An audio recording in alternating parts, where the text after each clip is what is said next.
सर्व गावागावाचे कार्यकर्ते मोठ्या संख्येने या ठिकाणी आहेत।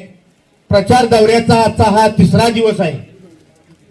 गावागावामध्ये गेल्यानंतर आपले लाडके उमेदवार राजू भैया भोसले प्रत्येक गावामध्ये कोणत्या कामाची गरज आहे, कोणतं काम त्यांना पाहिजे, कोणतं काम हवं आणि जे जे काही झालंय त्या गावामध्ये विकास कामं झाली ते कोट्यावधी रुपयांची कामं झालेली आहेत।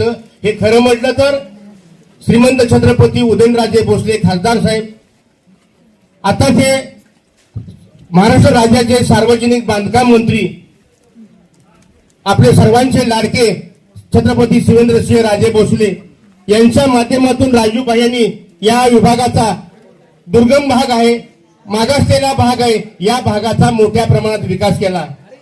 आजची जी सभा आहे खरं म्हटलं तर निवडणूक 5 तारखेला होती, पण रात्री आयोगाच्या वतीनं काही सूचना आपल्याला आल्या आहेत की 5 तारखेची निवडणूक राज्याचे आपले उपमुख्यमंत्री अजितदादा पवार साहेब यांचं दुःखद निधन झालं, त्यामुळे 2 दिवसांनी पुन्हा ही मुदत वाढवली। 5 तारखेची जे मतदान होणार आहे ते 7 तारखेला भैया होणार, 7 तारखेला मतदान होणार आहे।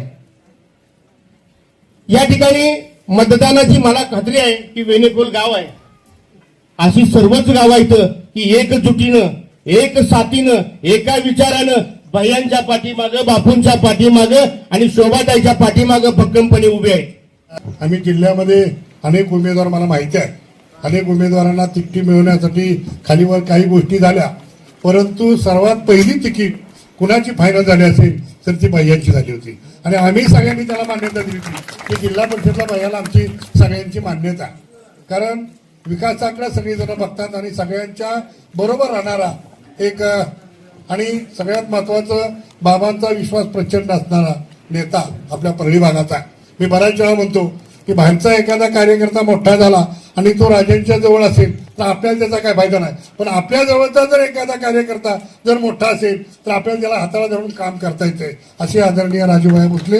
त्याचबरोबर उमेदवार म्हणून ज्यांच्याकडं पंचायत समितीची धुरा दिलेली आहे ते अत्यंत संयमी परंतु कामाशी एकनिष्ठ असणारे बापू। खरं तुम्हाला न्याय खूप लेट मिळाला, परंतु नाही खरंच की का शेवटी नशिबात असल्याशिवाय काही गोष्टी मिळत नाही, पण बापूंची निवड ही दोन्ही महाराजांनी केलेली आणि त्यामुळं तुम्हाला ही संपूर्ण परळी गण हा 100% तुमच्या पाठीमागं उभा राहील याची 100% खात्री देतो। त्याचबरोबर कारी गणातून आमच्या शोभाताई नवीन आहेत, परंतु अनुभवी थोडा पण चालला लागतंय बरंच बरं का आहे की सरपंच म्हणून कार्य केले म्हणून त्यांना तिकीट दिली ना। याचं कारण असं की परळी भाग हा 2 महाराजांच्या विचाराच्या पलीकडे कधीही गेलेला नाही, भविष्यातही जाणार नाही आणि त्यामुळे ज्या दिवशी या तिन्ही तिकटी फिक्स झाल्या त्याला माघार घेण्याच्या वेळेला असं ठरलं की जे अधिकृत उमेदवार दिलेत त्या अधिकृत उमेदवाराच्या बरोबर दोन्हीही पार्टीतल्या सर्व कार्यकर्त्यांनी एकजुटीनं उभं राहावं, काय सांगायचं बरोबर ना। आणि त्यामुळं आम्ही सगळ्यांनी निर्णय घेतला।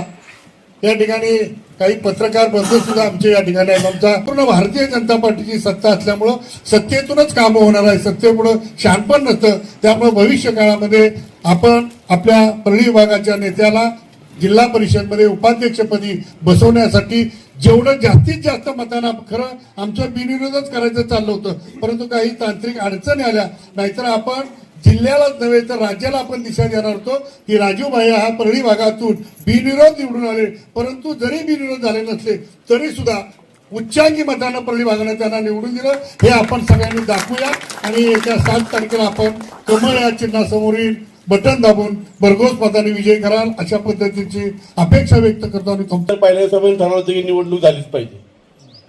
निवडणुकीच्या माध्यमातून आपल्याला कळतं आपलं कोण परक कोण, आपण सगळीच ये माझं ये बाबा सगळ्यांना करायचं आणि युद्धाच्या वेळेला सगळे कसं ही परिस्थिती व्हायची म्हणून एकदा ह्या निवडणुकीला आपल्याला कळेल की खरोखरच आपण लोकांच्या उपयोगी पडतो, दिवस रात्र बघत नाही। परवा आमच्या गावची यात्रा होती आणि त्याच त्या सैनिकाचा ऍक्सिडेंट झाला दर्याच्या रात्री 12 वाजता जत्रा छबिना सोडून तिकडे गेलो, त्याचं अण्णांना माहिती आहे सगळं PM सगळे विषय रिपोर्ट बदलून हे करून सगळं केलं, म्हणजे खरोखर बोगद्यात असलो की बोगद्यातलं पोलिसांचा फोन येतो, भैया नक्की तुम्हाला भाऊ किती आणि भाचं किती येतं आम्हाला सांगा. ज्याला अडवल ते म्हणतो भैयाचा भाचा, ज्याला म्हणून ते पुतण्या. म्हणजे बरं वाटतं की रात्री कोणाचा अपघात झाला, कुणाला काय सरपंच झाला, जंगलात हल्ला झाला, तर त्या लोकांना आठवण माझी येते की बाबा आपल्याला इथं मदत मिळेल आपल्याला. त्यामुळे येत्या निवडणूक लागली, बरं झालं, आपली कोण परकी कोण करायची वेळ आली. त्यामुळे येत्या निवडणुकीत या चुकीच्या पद्धतीनं कालपर्यंत परवापर्यंत आमच्याबरोबर बसून तुमचं काय नाही आमचं काय नाही म्हणून काहीतरी स्वतःची कुठं तडजोड होती का म्हणून बघणाऱ्या प्रवृत्तीच्या मागे लागू नका. हा रस्ता करत असताना बबन दादा तुम्ही मंडळी सगळे प्रयत्नाने बापरे हा रस्ता रिंग रोड झाला पाहिजे, उरमोडीला पर्यटन वाढलं पाहिजे आणि लोक आली पाहिजेत. आपण रस्त्याचं काम सुरू केलं. वन विभागाच्या हरकती वन विभागाला कुणी जागा केलं आणि कुणी ब्लॅकमेलिंग केलं संदीप तुला माहिती आहे. तेच आता येऊन त्यांना विचारलं पाहिजे बाबा इथल्या येताना रस्ता तुम्ही जो अडवला त्यामुळे ट्रॅफिकला तर गाड्या सगळ्या झाल्या असत्या आणि कुणी कुठं काय तडजोड केली. हे ताया इथं आहे, हनुमंतराव कुठे आहे, हनुमा इथं आहे, सगळ्या मंडळींना माहिती आहे.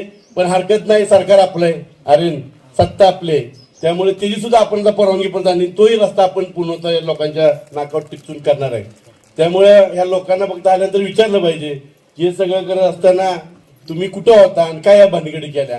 ही सगळी कामं नामदार श्रीमंत छत्रपती शिवेंद्रसिंहराजे भोसले, लोकप्रिय खासदार उदयनराजे भोसले यांच्या माध्यमातून पुढे नेणार आहे.